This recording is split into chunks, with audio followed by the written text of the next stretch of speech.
The Force is light and full of shadows. Before we dive in, check the link in the description if you want exclusive Timelines members-only videos you won't find on YouTube, all on our Patreon. The Chancellor's office smells of ozone and blood. The windows are gone. All of them. Wind tears through the empty frames where transparisteel used to be, carrying the distant wail of Coruscant's emergency sirens up from the cityscape 1,000 meters below. Smoke rises from the scorched carpet in thin, lazy threads. The furniture is ash and splinter. On the far wall, a Republic crest hangs at an angle, its lower mounting bracket melted clean through by whatever arced between these walls in the last 3 minutes. Mace Windu is not in the room anymore. What is left of the window tells the story plainly enough. Anakin Skywalker is on his knees. He doesn't remember going down. One moment he was standing, arm outstretched, the choice already made and irreversible, and then the lightning stopped, and the old man crumpled, and Anakin's legs simply stopped holding him. His knuckles are against the floor. The blue blade of his lightsaber has gone dark. Somewhere in the wreckage, his right hand, the mechanical one, the one that never quite feels like his, is trembling against the stone. In his mind, Padmé is dying. Not here, not now. But the visions don't care about tense. They run on their own schedule. Behind his eyes, beneath every coherent thought, Padmé on a cold table, Padmé gasping, Padmé's hand going still in his. The images are not a dream. He knows the difference between dreams and warnings. He has known since he was 9 years old and his mother's face started appearing behind his eyes in the dark. The visions have never been wrong. He made his choice. He made the only choice. He is still making it, on his knees, in the smoking ruin of the most powerful office in the galaxy, while the man he just saved moves through the wreckage toward him. Palpatine's footsteps are soft, patient. The kind of patience that has been waiting for this exact moment for a very long time. Anakin does not look up. "Good," Palpatine says. The voice has changed. The warm, senatorial warmth has curdled into something older, something that has never needed the warmth at all. "Good." His hand finds Anakin's shoulder. The grip is light. Almost gentle. The hand of a man who owns something and knows it. "You have done well, my boy." A pause, weighted, ceremonial. The Jedi are the enemy of peace. You know this now. You have proven it. Here, tonight. And now, the grip tightens. You will be the first of a new order. A breath. Henceforth, you shall be known as Darth. Something moves in Anakin's chest. Not metaphorically, a physical thing. A shift, a lurch. Like a gear catching on a tooth it wasn't supposed to reach. The word is still coming. He can feel the shape of it in the air, can feel the name being pressed toward him like a brand toward skin. And the sensation is not new. It is the oldest sensation he owns. He is 7 years old, and Watto's shadow falls across the doorway of the shop, blocking the light. And Watto is holding out a device the size of a thumbnail and explaining, in that flat businesslike voice, "This is what keeps you here, boy. This is what keeps you mine." The chip is near his spine. Anakin has never been able to feel it directly, only as an absence, the knowledge that something lives in him that is not him, that belongs to someone else. That could end him on a timetable that is not his. He is 9 years old, and a Jedi is standing in front of him, and something in him screams free, free, finally free, and he runs so fast he nearly falls. He is 19, and a senator from Naboo is smiling at him across a firelit room, and he thinks, for the first time since Tatooine, that he belongs somewhere, to something. That doesn't require a collar. He is kneeling on a ruined floor, and the hand on his shoulder is pressing down, and the name is almost here, and the name is a collar, and he knows the exact weight of a collar because he wore one for 9 years. And Anakin's eyes open. Vader, the name lands on him, presses into him. Vader, it arrives the way Watto's chip arrived, not as cruelty, exactly, but as ownership. A product designation. A renaming in the voice of a man who believes the renaming makes it true. Anakin stays very still. He has learned, over 9 years on Tatooine and 13 years in the Order and 3 years of war, that the most dangerous moment is not when someone raises a hand against you. The most dangerous moment is when someone decides, calmly and with complete confidence, that they already own you. Because a man who raises a hand can be fought. A man who is simply certain of his property doesn't expect the property to fight back. Palpatine's grip on his shoulder has not loosened. "Rise," Palpatine says. "Lord Vader." Anakin does not rise. "My name," he says, "is Anakin Skywalker." His voice comes out flat, not angry, something past angry, the cold clarity on the other side of it, where everything is very simple and very obvious, and there is nothing left to lose. Because the loss already happened on the night he stopped being a slave and started being a general, and realized later, much later, that the collar had simply changed materials. Palpatine's hand stills. "Anakin." The warmth reappears in the voice instantly, reflexively, like a pilot rerouting power from a damaged system to a backup. "You are afraid. You have just done something terrible and necessary, and you needed me afraid." The floor is cold under his knees. He becomes aware of this clearly, the specific temperature of it. "You've needed me afraid since you met me. Fear of losing her. Fear of the council. Fear of myself." A breath. "I stopped a Jedi Master from killing you tonight because I was afraid of what would happen to Padmé if I let him." "Yes," Palpatine says. Gently. "And she will live because, will she?" The silence that follows is different from the previous silences. This one has a shape to it. Palpatine does not answer immediately. And in that delay, that fraction of a second where the next lie is being selected and loaded, Anakin feels the thing he has spent 13 years avoiding feel. The bottom dropping out of something he built his entire adult life on top of. "She was never the point," Anakin says. "Was she?" He stands up. Not dramatically, not with ceremony. He simply stops kneeling, because he has been kneeling long enough, and his body makes the decision slightly ahead of his mind, and then he is at full height, and Palpatine's hand slides off his shoulder, and the old man's ruined face is very close, and Anakin can see the calculation in those yellow eyes. Adjust. Adapt. Which lever to pull, and none of the levers are attached to anything anymore. The blue blade ignites. "You don't get to name me," Anakin says. "Nobody owns me." Palpatine moves.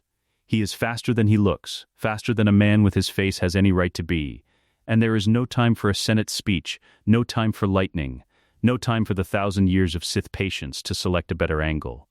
Anakin Skywalker has piloted through asteroid fields at speeds that should have killed him, has fought Dooku twice and Grievous once and more droids than he can count, and there is no anger in him as the blue blade completes its arc. Just clarity. Just the simplest possible geometry. The office is very quiet. He stands over two bodies in the wreckage of the most powerful room in the Republic, and takes one breath, and then another, and the blade is still lit and his hands are not shaking. His hands haven't shaken in years. He's not sure what that says about him. He moves fast. Palpatine's personal data drives go into his jacket. He wipes the obvious surfaces, kills the room's active recording nodes. There are 3 of them. He found them years ago out of habit and paranoia, and hears the red armored boots of the senatorial guard in the outer corridor, 2 of them, moving quickly, and he is already at the window frame. The city opens beneath him. 1,000 meters of Coruscant night, light and haze and the infinite noise of civilization, and somewhere in it Padmé's alive. He tells himself she is alive. He needs that to be true badly enough that he decides it is. He steps off the ledge. The wind takes him, and below, the city burns in all its ordinary brilliance. And he is free in the way that a man is free, when he has destroyed everything that was holding him, and has not yet begun to understand what that costs. The sirens rise. He falls into them. Mas Amidala finds the body at 2347. He stands in the doorway of the Chancellor's office for 4 seconds without moving. A precise, controlled 4 seconds in which the Vice Chair of the Galactic Senate catalogues the wreckage, identifies both sets of remains, and arrives at a political calculation that takes most men a week. His face does not change. Amidala has served Palpatine for 30 years. which means he has survived 30 years inside the gravitational field of a man who destroyed everything that stopped being useful. He has learned, above all other lessons, what useful looks like. He turns to the guard commander in the corridor. "Seal this floor," he says. "Tell no one what is in this room, and find me a communications team." The guard commander opens his mouth. "Now," Amidala says. The mouth closes. By midnight, Mas Amidala stands before a Senate emergency broadcast with his hands clasped and his voice pitched at exactly the register of a man who is grieving and resolute and absolutely in control. The Chancellor, he tells the galaxy, has been assassinated. A Jedi Knight, Anakin Skywalker, the so-called hero with no fear, has committed an act of terrorism against the Republic itself. The perpetrator is armed, dangerous, and at large on Coruscant. He declares martial law before the broadcast ends. The words public safety appear 11 times in the speech. The words Jedi Order appear 7 times, each one a seed planted in soil Palpatine had been preparing for years. Amidala did not build this machine, but he understands it. And right now, understanding it is the same as owning it. The broadcast cuts to the Coruscant skyline, then to the Senate Rotunda, where 6 senators are already on comms with their homeworlds. Then to level 1313, where a street vendor kills his holoscreen mid-broadcast and says nothing, staring at the darkened panel for a long moment before going back to his work. In the clone barracks at the military district, a company of Coruscant Guard troopers receives updated mission parameters. The face on their briefing holo is young, scarred from geonosis, familiar to every soldier who served under the 501st. They mark it hostile and move out. Anakin comes up through the maintenance shafts. He knows Padmé's building the way he knows the inside of his own starfighter. Every access point, every security gap, every rotation schedule for the staff, because 3 years of secret marriage means 3 years of finding creative ways to not exist in places you absolutely are. He emerges into a service corridor on the 22nd residential floor, still breathing hard. Jacket torn at the shoulder where a ledge caught him 3 levels below. His ribs are doing something complicated on the left side. He doesn't investigate. Her door is unlocked. She is standing in the center of the living room in a robe, her hair loose, a comlink in her hand. The holonews projection behind her shows his face above a red wanted banner.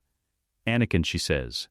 "What happened to you?" He closes the door, engages the privacy lock, looks at her face, the face he dreamed dying for 3 years until the dream became architecture, became load-bearing, became the reason a Sith Lord could steer him with one hand, and something in his chest that has been very tightly controlled since the Chancellor's office comes apart slightly at the seams. He tells her everything. Not the cleaned version, not the version with the rougher edges filed down into something a person can hold without cutting themselves. He tells her about the visions, the specific imagery of them, the cold table and the silence. He tells her about Mace, the lightning, the hand he extended, and the choice it sealed. He tells her what Palpatine's face looked like when it changed, the moment the warmth drained out and something ancient and patient looked through the eyes instead. He tells her about the name. "He said it like he was handing me a leash," Anakin says. "Like the name was the leash, like if I took it." He stops, starts again. "I know what that is. I know exactly what that is. He just miscalculated who he was trying it on."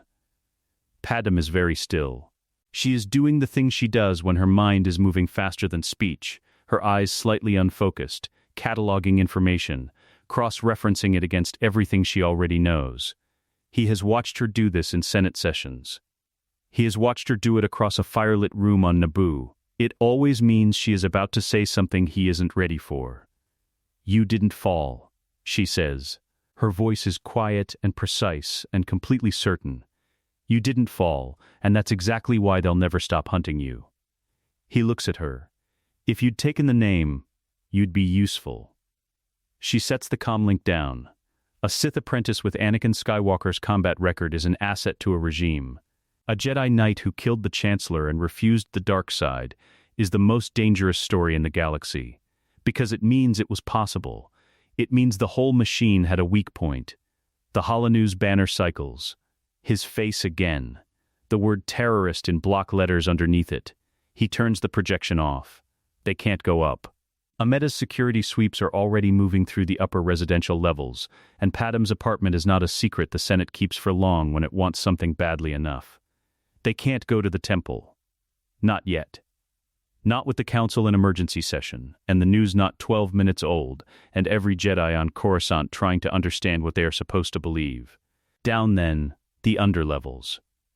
Coruscant's other city, the one the Republic uses for everything it doesn't want to look at directly.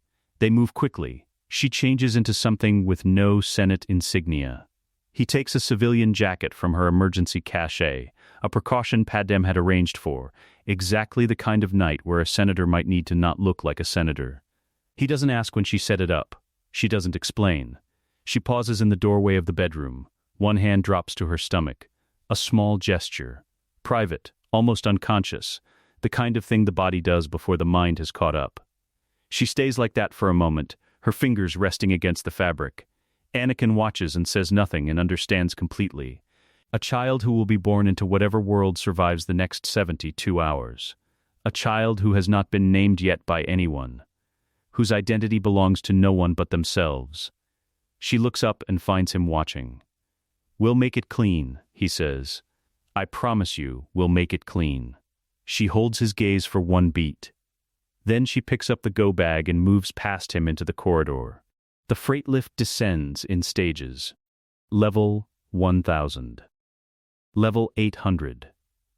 The light changes first, warmer, redder, filtered through the accumulated haze of 10,000 years of habitation compressed into the city's lower strata.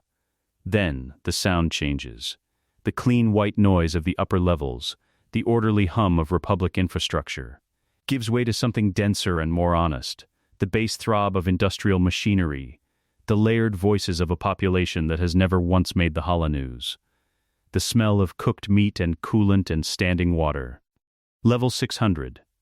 Level 400. Coruscant's official face disappears above them. The Senate dome, the spires, the lights that the tourism boards project onto nothing, in particular. All of it recedes into the smog ceiling, until the sky above the freight lift is not a sky at all but a grid of durasteel and conduit pipe, and the undersides of 1,000,000 lives stacked on top of theirs. Anakin looks up at it. He grew up on a desert planet with too much sky. He has spent 13 years in a city with none. He has never once stood between the two, and felt anything except vaguely displaced, like a translation error. A word that means one thing in one language, and nothing at all in another. Tonight, for the first time, he feels like he knows exactly where he is. At the bottom. Looking up. Padmé steps off the lift beside him. The red neon haze of level 220 opens around them, cramped, rain-slicked, loud with life, and she does not hesitate, moving ahead into the crowd with the particular confidence of a woman who has survived assassins and Senate floors, and considers neither of them especially novel. He follows. Above them, somewhere in the marble and the broadcast light, a man who was never elected to anything is rewriting the law in real time. Below, the city breathes. The safe house is 8 meters by 5. Someone used it as a parts storage unit before the war. The shelves are still bolted to the walls, empty now except for rust shadows and a few abandoned fasteners, and the floor is durasteel plate over raw permacrete, and the single window. If it qualifies as a window, being more accurately a gap where 2 wall panels failed to meet, looks out onto a ventilation shaft that delivers a constant low moan of recycled air from somewhere deeper in the structure. The lights are stolen. Literally, Anakin spliced into a neighboring unit's power feed within 4 minutes of arrival, a skill set that predates his Jedi training by a decade. The rain, when it comes, hits the roof in irregular percussion. Water on Coruscant is always recycled, processed, re-released into the atmosphere in a managed cycle. Even the weather here is administered. Even the rain is someone's decision. Padmé sleeps in the far corner on a thermal sheet, finally, after 2 hours of refusing to. Anakin does not sleep. He sits cross-legged on the floor with Palpatine's data drives arrayed in front of him, his own portable slicer kit open beside them. And he works. Methodically, the way he disassembles a hyperdrive motivator, not with impatience, but with the specific focused attention of a man who knows that rushing this particular operation is how you lose fingers. The first drive opens cleanly. Too cleanly. He stops. Looks at the file structure. 40 years of administrative correspondence, Senate budget allocations, diplomatic communicus organized by date and sender. Impeccably maintained. The kind of archive a man keeps when he wants posterity to find exactly what he shows it.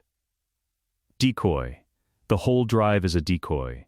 He sets it aside and takes the second drive, which is physically smaller and has no manufacturer's marking anywhere on its casing, and this one fights him. Properly fights him. 3 nested encryption layers, the second of which is keyed to a biometric he no longer has access to, and which he has to route around rather than through, which costs him 40 minutes and leaves a fine tremor in his mechanical fingers from the precision of it. The third layer is not encryption. It is a deletion trigger, meaning one wrong input and the drive formats itself. He sits back, breathes, looks at the deletion trigger the way he used to look at canyon walls on Tatooine pod racing routes, not as an obstacle but as information. The trigger is here because whatever is behind it is worth destroying rather than surrendering. That tells him something. The placement of the trigger, nested inside a biometric lock inside a standard encryption shell, tells him the drive was designed to be carried by someone who expected to be captured and searched. The layers are not for secrecy. They are for buying time. He routes around the trigger. The drive opens. The first file has no title. It is a communication log, private channel, both ends authenticated with Senate intelligence clearance codes, spanning 32 years of administrative records in total, with the Dooku-specific channel beginning its first entry 10 years before the Battle of Geonosis. He reads the header, then the first entry, then stops and reads it again. The name on one side of the channel is Palpatine. He expected that. The name on the other side is Dooku. 10 years before Geonosis. 2 years before the Separatist movement had a name. 13 years before Anakin Skywalker stood in an arena and watched the war begin and understood, the way a 20-year-old understands things, that the galaxy was larger and crueler than the temple had prepared him for.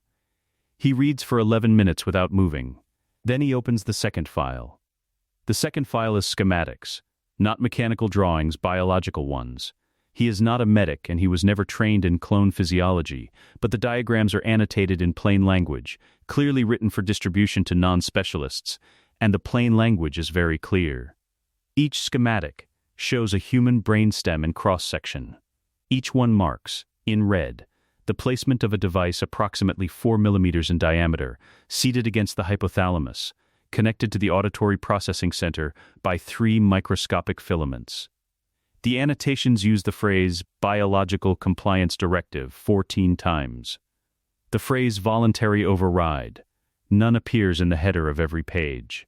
He closes the file. Opens the third. The third file is 2 pages. The first page is a coded phrase. 16 words in a rotating cipher he recognizes, because it is the same cipher structure used for Jedi emergency channels, which tells him exactly who built this, and exactly how deep the infiltration ran. The second page is a distribution list. Every clone commander in the Grand Army of the Republic, organized by theater of operation. At the top of the page, in plain text, is the designation, Order 66, Activation Authority.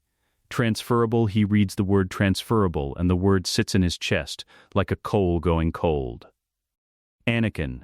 He has not heard Padmé wake up. She is sitting up in the corner, watching him, and her voice is careful in the way it gets when she can read his face and doesn't like what she's reading. He doesn't answer immediately. He is still looking at the distribution list. I commanded them, he says. The words come out flat, each one placed down separately, like evidence. I trained them. I called them brothers. He looks up. And he built them to kill us the second we stopped being useful. Every single one of them.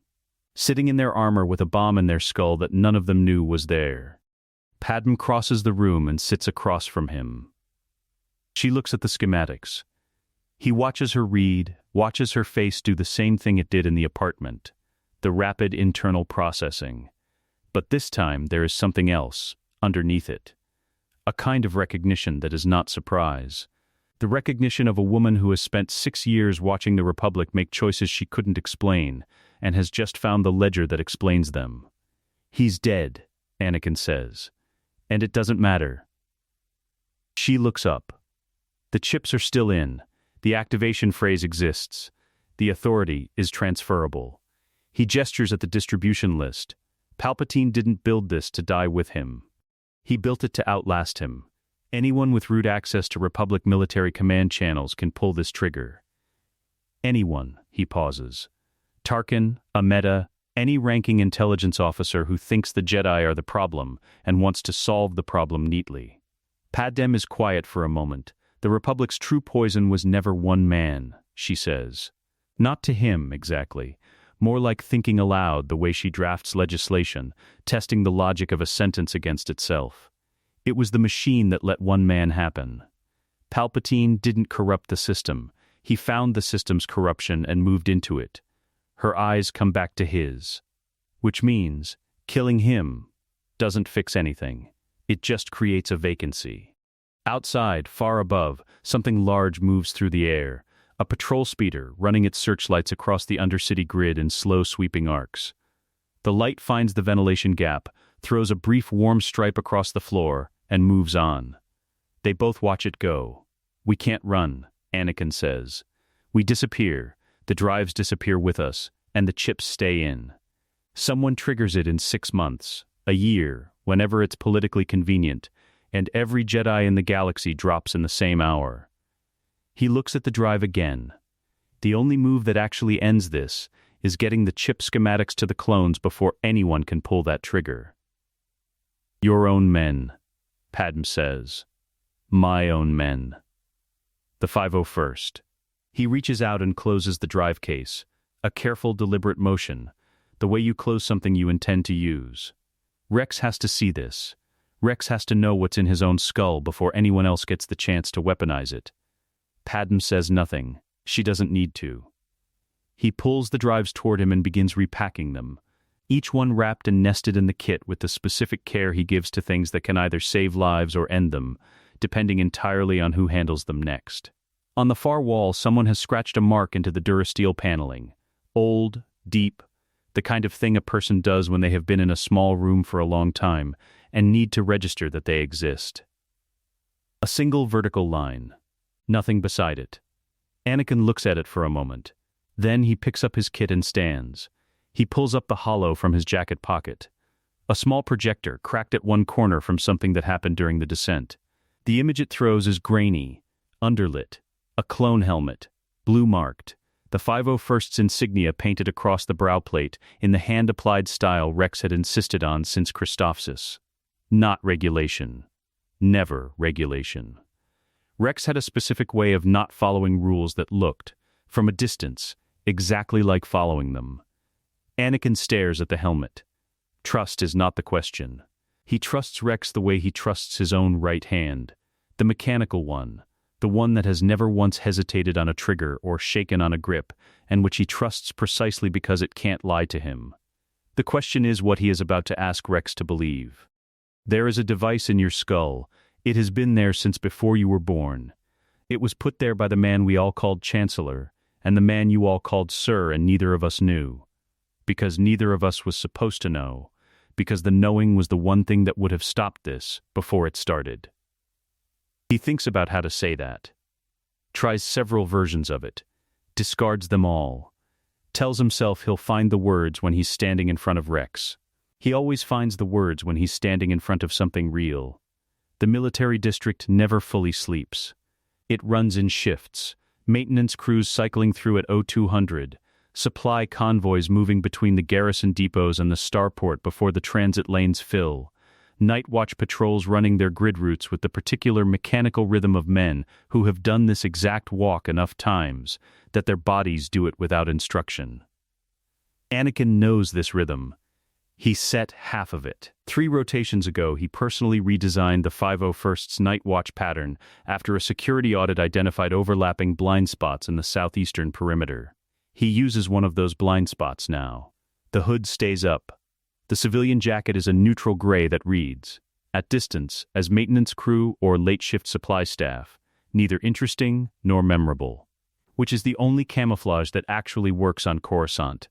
He moves in the unhurried way of a man who belongs somewhere, not the careful way of a man who doesn't, because careful reads wrong at checkpoints, and unhurried doesn't register at all. 2 patrols. 1 checkpoint with a scanner he ducks under a cargo crawler to avoid.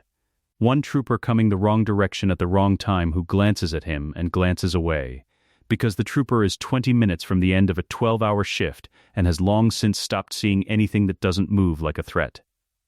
The 501st barracks are in the Eastern Bloc, 3rd level. He knows which bunk is Rex's without checking a roster, and he knows the maintenance hatch on the north wall that the captain uses as a smoking exit when the day has been particularly bad and he wants 5 minutes without anyone calling him sir. He goes in through the hatch. Rex is already awake. He is sitting on the edge of his bunk in partial armor, chest plate, bracers, no helmet, with a datapad in his hands, and the particular quality of stillness that means he has been sitting with something difficult and has not yet found a container for it. The barracks around him are quiet. 4 other troopers in various stages of sleep. The blue glow of the datapad throws sharp light across the captain's face. Rex looks up. His hand goes to his sidearm. Pure reflex, the movement of a man who has been a soldier since before he could vote, which in the case of clones means before he could walk. The weapon clears the holster. His eyes are steady, completely awake, completely measuring. Anakin pushes the hood back. 4 seconds of absolute stillness. Then Rex lowers the weapon. Doesn't holster it. Just lowers it. The muzzle toward the floor, his grip shifting from combat to something more complicated. "General," he says. Quietly, not a greeting. More like a man saying a word he isn't sure applies anymore. Anakin crosses the room and sits on the bunk opposite.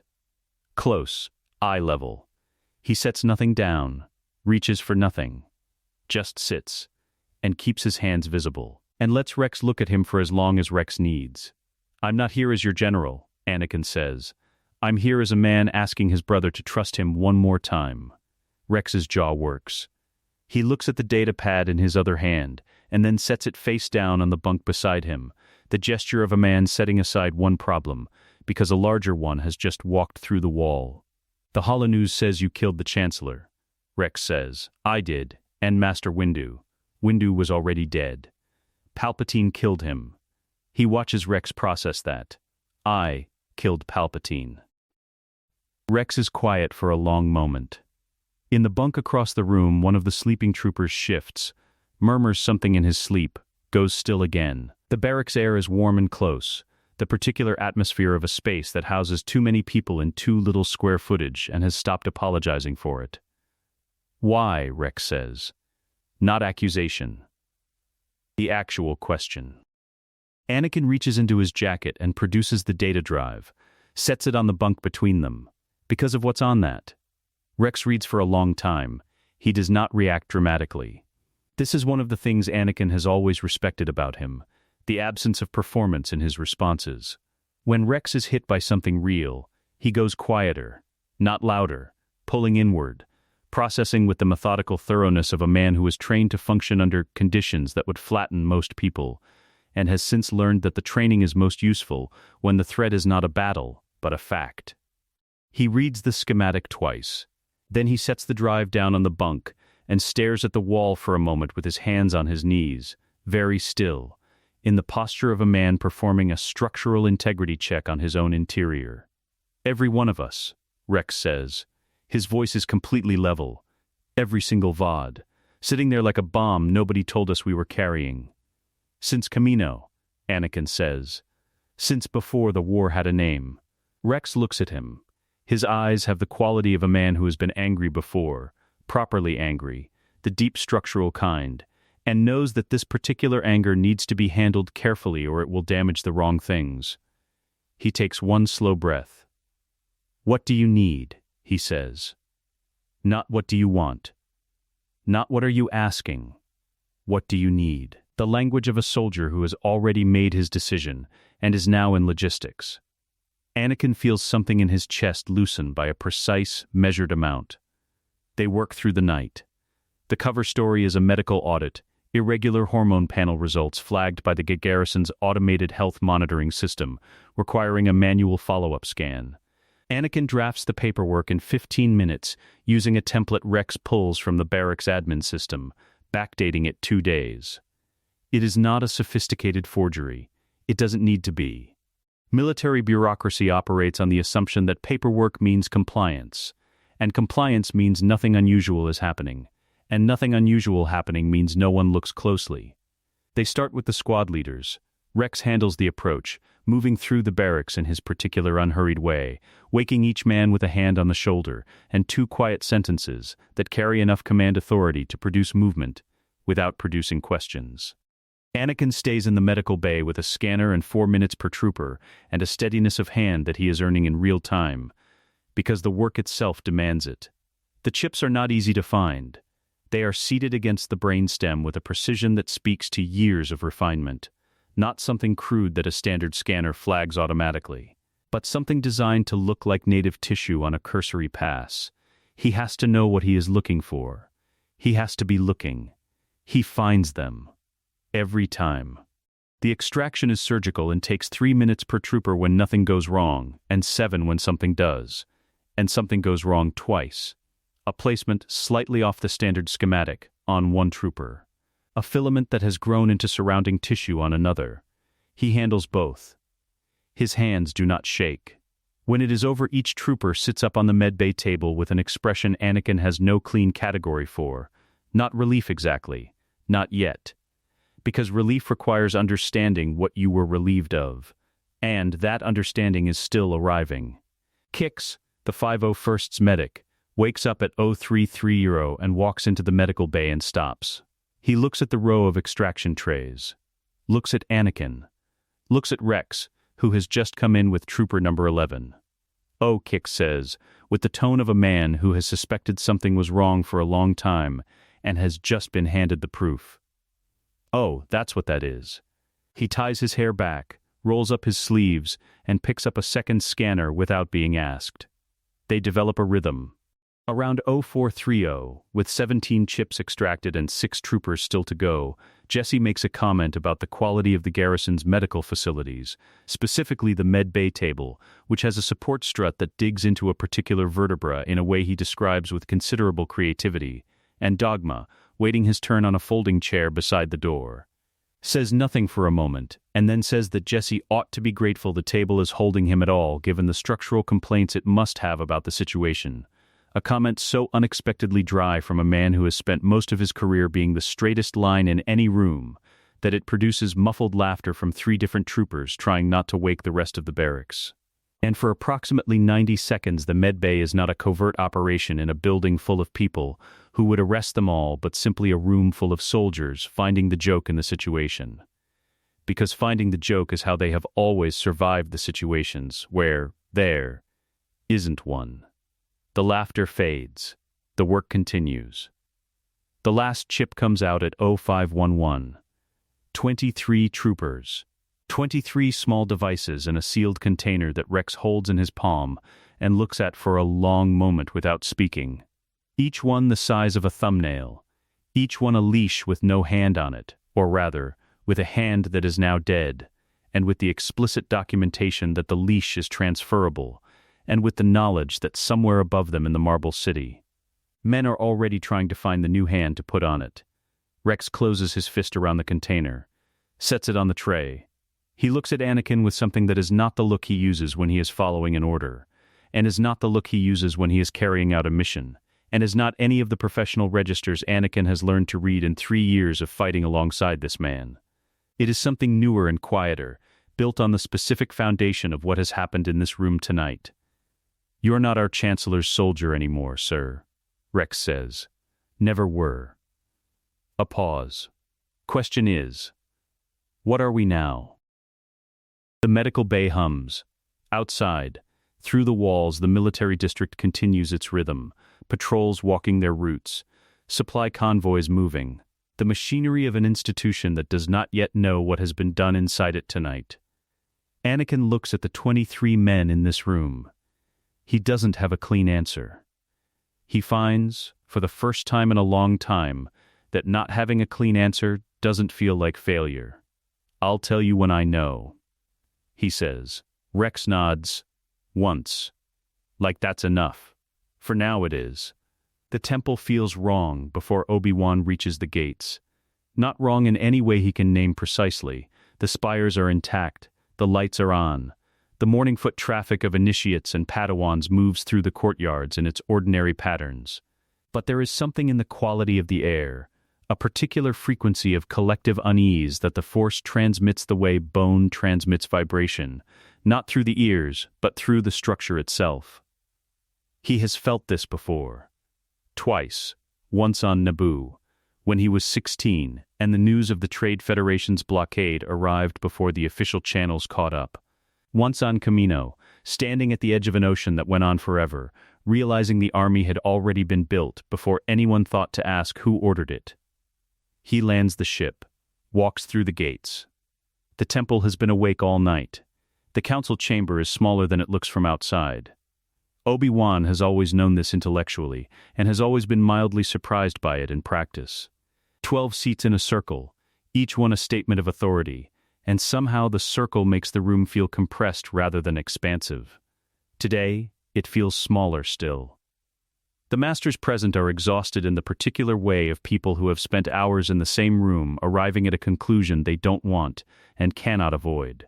Yoda sits in his chair with his hands folded over his Geimer stick, and his eyes somewhere between open and closed, not sleeping, never sleeping, but retreated to a depth where surface information is not the primary input. Mace Windu's chair is empty. No one has moved it. No one has covered it, or turned it to face the wall, or done any of the things that would formally acknowledge what the empty chair means. It simply sits in the circle. Empty.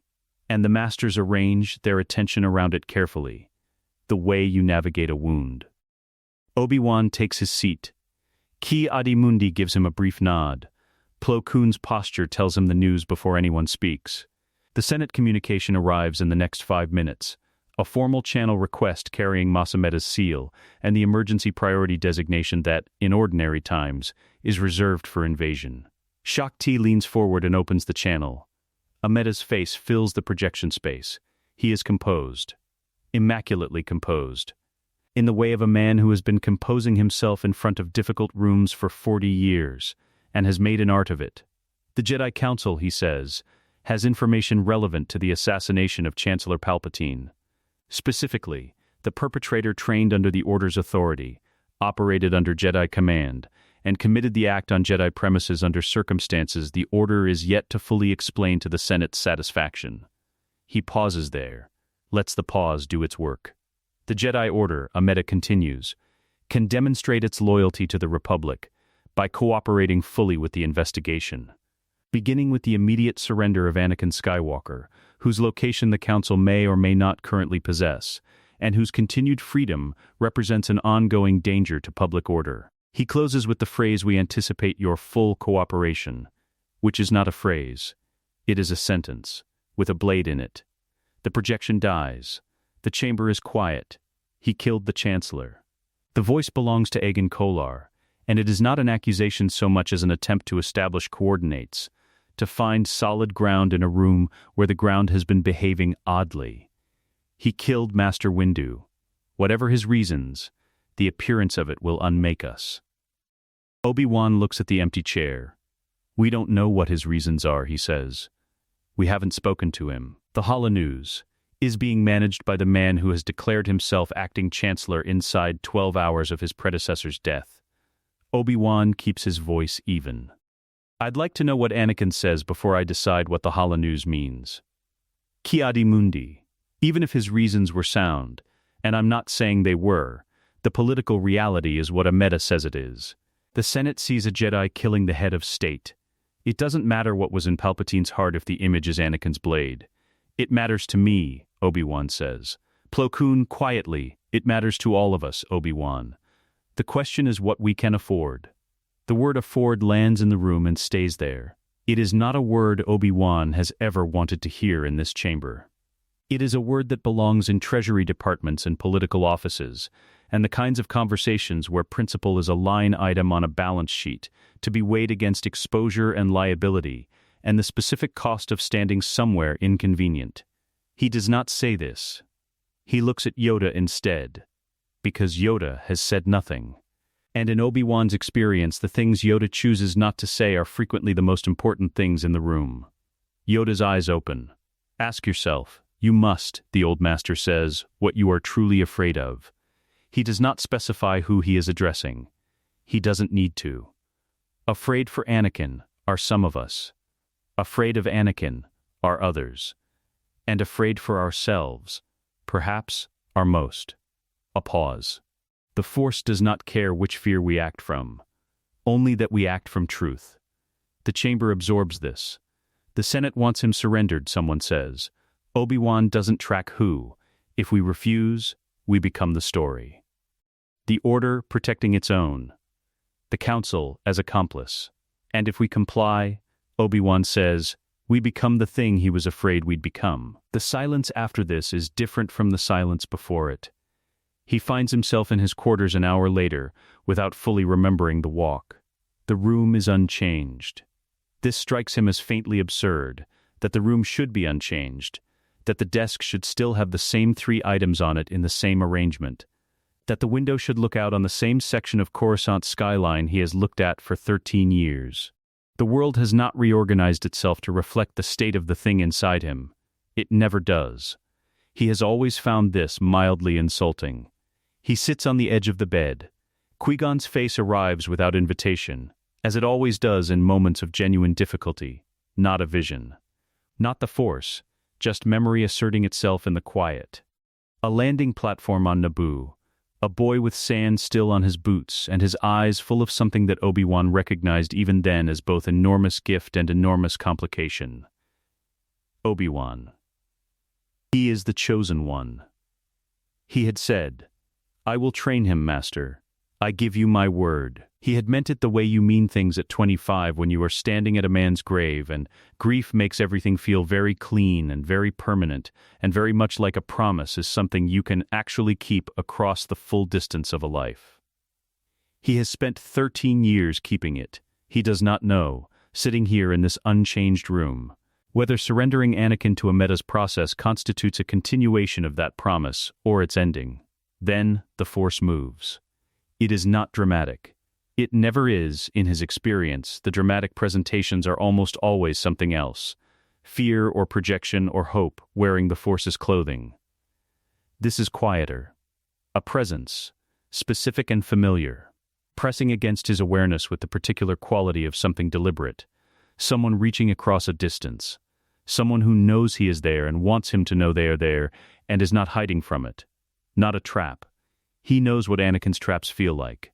Clumsy, bright, radiating barely contained impatience. This is the opposite. This is careful.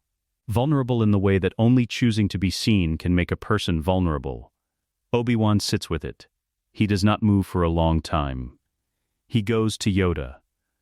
Not to report. Not to request permission. He goes because Yoda is the one person in the temple who will not tell him what to do, which is the only company he can tolerate right now. Yoda is in the garden, the small interior one, 3 levels below the main halls, where the light comes through a grated ceiling, and the plants are real rather than decorative. He is doing nothing observable. Sitting on a stone bench. Being in the garden. Going to meet him you are, Yoda says, without turning around. I don't know what I'll do when I get there. No, Yoda sounds almost satisfied by this. No, beforehand, you cannot.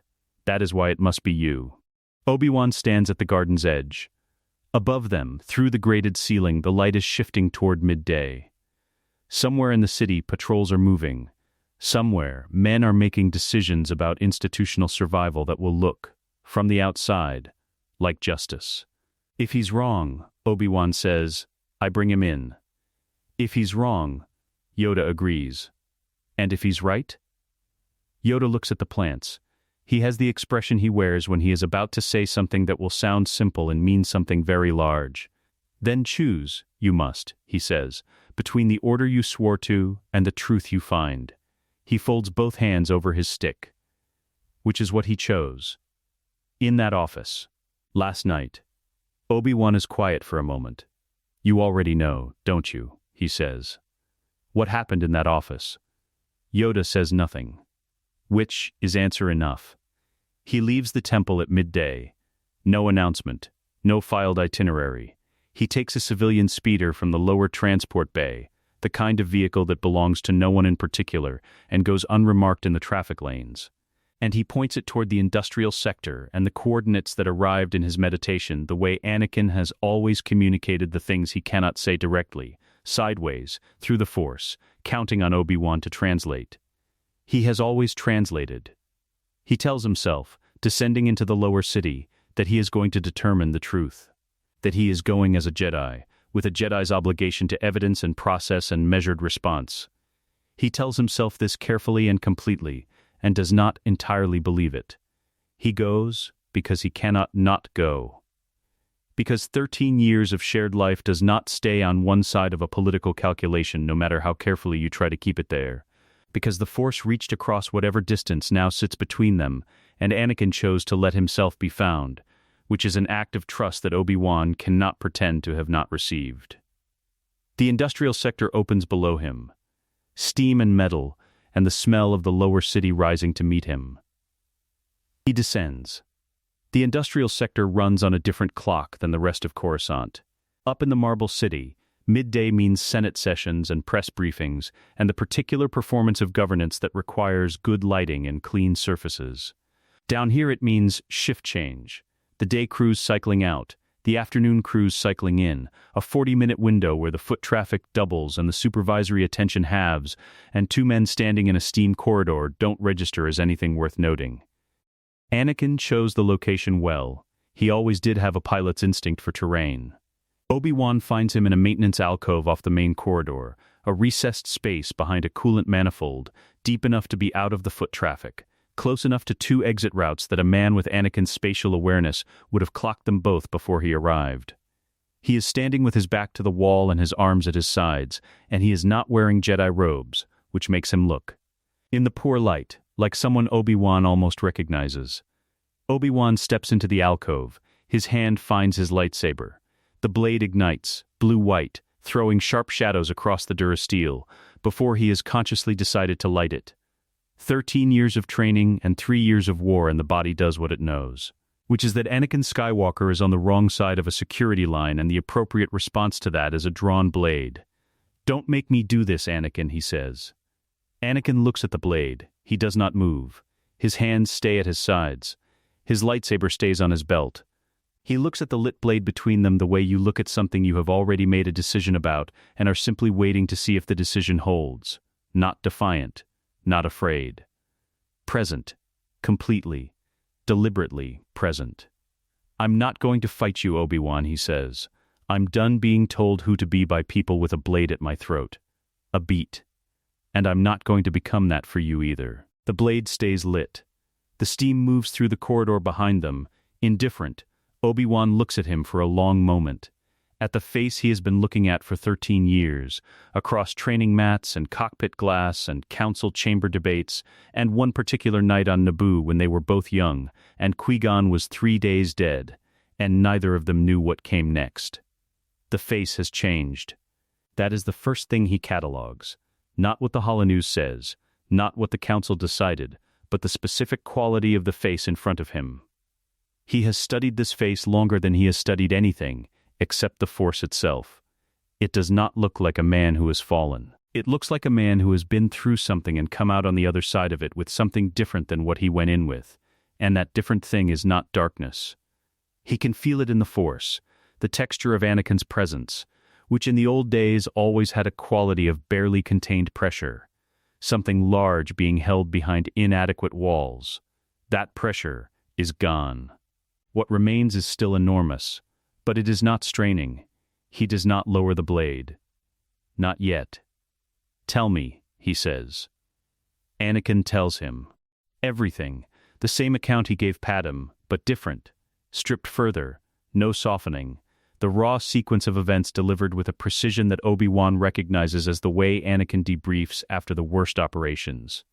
When he has decided that emotional management is a luxury the situation can't afford. The visions. Mace, the lightning. The hand extended, and the irreversible nature of what that hand did. When he gets to the name, he stops for a moment. He said it like an acquisition, Anakin says. Like the name was a bill of sale. His voice doesn't change. I knew what it was. I've known what that is my whole life. Obi-Wan says nothing. I killed him, Anakin says. I know what that means legally. I know what it looks like from the outside. I'm not asking you to call it justice. I'm asking you to look at this before you decide what it is. He reaches into his jacket, produces the data drive, holds it out. Obi-Wan looks at it for a moment, then takes it with his left hand, his right still holding the lightsaber, and activates his personal holo reader. He reads, "The blade is still lit at the end of the first file. It is still lit at the end of the second. At the end of the third, the Order 66 distribution list, the activation phrase. The word transferable sitting at the top of the page like something that was always there, always patient, waiting to be found. The blade goes dark. Not a decision, exactly, more like the body deciding for him, the same way it decided to light the blade in the first place. His thumb finds the activation switch and presses it, and the hum stops, and the steam corridor is lit only by the pale underlevel glow coming through the grating above. He stands in the dark for a moment. 13 years, he says. The words come out quietly, without destination. 13 years, and none of us saw what was standing in our own council chamber. The chamber with its 12 seats and Mace's empty one. The chamber where they debated Anakin's training and Anakin's assignment and Anakin's rank, and every question about Anakin except the one that turned out to matter, which was, what is the man in the center seat? What has he always been? And how long has this been true? A question they didn't ask, because a man who asks that question about the Chancellor of the Republic is a man the Republic calls paranoid, dangerous, institutionally disloyal. A man the Hala News can build a case around. He looks up. Anakin is watching him with an expression that Obi-Wan has never quite seen on him before, not the expectant brightness of a Padawan waiting for an assessment, not the barely leashed frustration of their harder years, not the commander's watchfulness of the war. Something quieter than all of those. The expression of a man who is not performing anything right now, and knows it. You could have run, Obi-Wan says, with the drives. Disappeared somewhere the Republic doesn't reach easily. Waited it out. The chips are still active, Anakin says. Running doesn't remove the chips. I know. I mean, he stops. Starts again. You reached out through the Force. Deliberately you let me find you. Anakin is quiet for a beat. You had a right to choose, he says. You've always had a right to choose. I wasn't going to take that from you by disappearing. The steam moves, somewhere in the structure above them. Something mechanical cycles through its operation, a pump or a pressure valve, going about its business with complete indifference to the two men below. Coruscant produces this quality of industrial ambiance in unlimited quantities. The city's infrastructure is vast enough to be its own weather system, its own climate, its own constant background noise that stops being noticeable until the moment you actually need silence and discover it isn't available. Obi-Wan clips his unlit lightsaber back to his belt. He does it slowly, the way you do something deliberately when you want the action to be visible. Clip, settle, done, both hands at his sides. The council voted to cooperate with Ameda's investigation, he says. Formally, an hour ago, I know. You knew before you called to me. Yes, he looks at the data drive in his hand, at the chip schematics, the Order 66 language, the 10 years of correspondence between a chancellor and his Sith apprentice that somehow happened in plain sight of every intelligence apparatus in the Republic for over a decade, embedded inside 32 years of immaculate administrative cover. A system that produced this outcome. A machine that built the conditions for one man to almost own everything, and very nearly succeeded. He thinks about Qui-Gon. The thought arrives without announcement, the way it always does, not as grief exactly, not anymore, but as the particular clarifying weight of a voice that is no longer present but remains the most honest reference point he has. Qui-Gon, who trusted his instincts over the Council's judgment when the two came apart. Qui-Gon, who found a boy with sand on his boots and looked at the Council's caution and chose the boy anyway. He made a promise at a grave. He has been keeping it for 13 years. He does not stop keeping it now.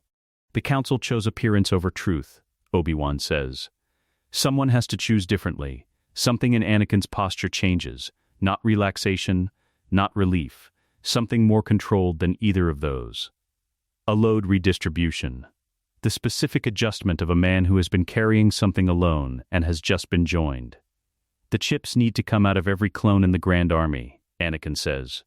Before Tarkin or Amidala or anyone else finds the activation codes and pulls the trigger. The 501st is done. But the 501st is 2,000 men out of 1,000,000. We need the other Jedi generals, Obi-Wan says. We need the ones who will listen before they decide. That's a shorter list than I'd like. It's a long enough list. Obi-Wan considers. He thinks about the council chamber, the careful political calculation being dressed in the language of duty. Mace's empty chair. He thinks about Plo Koon, who has always been more interested in what is right than what is strategic. About Aayla Secura, commanding the 327th on Felucia, who once told him over field rations that she trusted her troopers more than she trusted the Senate, and meant it without reservation. About Ahsoka, somewhere out there, who left the Order because the Order failed a test she set for it, and who has been proven exactly right. Ahsoka, he says. She's on Mandalore. Anakin says. I know. She'll come. She'll already be on her way. He says this with a certainty that is not arrogance, just the specific knowledge of someone who understands another person well enough to predict them. She knew something was wrong before any of this happened. She just didn't know the shape of it yet. Obi-Wan nods slowly. The corridor hums. The city continues its vast, indifferent operations around them. Somewhere above, in offices with better lighting and cleaner air, men are making plans that depend on Anakin Skywalker being a fugitive and a killer and a convenient story. So what do we do now? Obi-Wan says. Anakin looks at him, and the answer, when it comes, arrives not with uncertainty or calculation, but with the particular clarity of a man who has looked directly at what is actually true and made his peace with it. Now we stop it before it starts. Tarkin does not pace. Lesser men pace. It bleeds anxiety into the room, and signals to everyone watching that the situation is not under control. Tarkin stands. He stands at the viewport of the Republic Military Headquarters Command Center, with his hands clasped behind his back and his eyes on the Coruscant skyline, and the particular expression of a man who has already modeled the next 72 hours and found the outcome acceptable, provided 3 specific variables hold. Variable 1. The Jedi Council's cooperation. Variable 2. The activation codes reaching no unauthorized hands. Variable 3. Anakin Skywalker in custody before he becomes a symbol rather than a fugitive. Variable 3 is the problem. Update, Tarkin says. The aide behind him consults a datapad. Sweeps in sectors 4 through 9 have turned up nothing, sir. The underlevel search teams are reporting limited visibility and civilian non-cooperation at level 400 and below. Expand the sweep radius. Yes, sir, there's also a pause with a specific quality to it. Tarkin has learned to read pauses. This one means unwelcome information being carefully packaged. There are reports of irregular medical activity in the 501st Barracks, filed as a routine audit, but the timing is, flag it, Tarkin says, and get me nils in Senate intelligence. He does not move from the viewport. Below, Coruscant runs its ordinary operations with complete ignorance of the machinery being assembled above it. He finds this neither comforting nor troubling, simply accurate. The civilian population has never needed to understand the infrastructure that maintains their safety. That is, in Tarkin's considered view, precisely as it should be. Palpatine understood this. Whatever else the man was, and the files Tarkin has spent the last 12 hours not thinking about, suggest the answer to that question is complicated in ways he will address systematically once the immediate crisis is resolved. He understood that order is not a natural condition. It is an engineering project. It requires maintenance. It requires, occasionally, the application of force at precisely the point where force will be most instructive. Order 66 is a blunt instrument. He knows this. He does not prefer blunt instruments. But a blunt instrument in the right hands at the right moment is not blunted. It is decisive. "Get me the activation protocols," he says. "Sir, the authorization codes require." "I know what they require," Tarkin says. "Get them anyway." The Resistance's war room is a shipping container. Specifically, it is a decommissioned Republic cargo container on level 300, 14 meters long, currently registered as warehouse overflow for a medical supply company that does not exist, and whose paperwork Padmé forged in 40 minutes using Senate administrative access she technically no longer has, and has not yet been revoked. Inside, 4 people, 2 crates repurposed as a planning table, a hollow projector running on power siphoned from the building's maintenance grid, and the accumulated tactical experience of approximately 90 years of combined military service. Obi-Wan arrived first. Rex arrived second, with Kix and 3 501st Squad leaders whose chips are gone, and whose expressions carry the particular quality of men who have slept on new information and woken up to find it still true. Ahsoka arrives last, ducking through the container's low entry without breaking stride. Hood back, both sabers visible at her belt. She looks at Anakin across the planning table. He looks at her. There is a 3-year absence in the room between them, and neither of them addresses it directly, because direct is not the mode this reunion runs on. Ahsoka's eyes do a rapid inventory.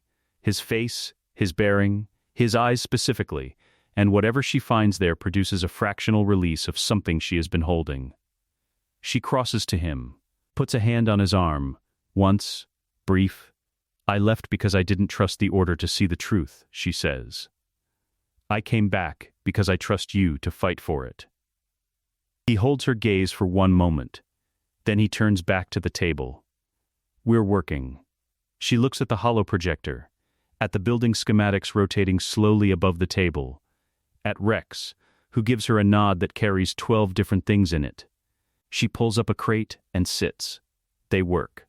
The target is Republic Military Headquarters, specifically, the command relay station on the building's 14th floor, which is the only transmission point on Coruscant with the authentication authority to broadcast Republic-wide military command codes. Tarkin needs that relay to push the Order 66 activation signal.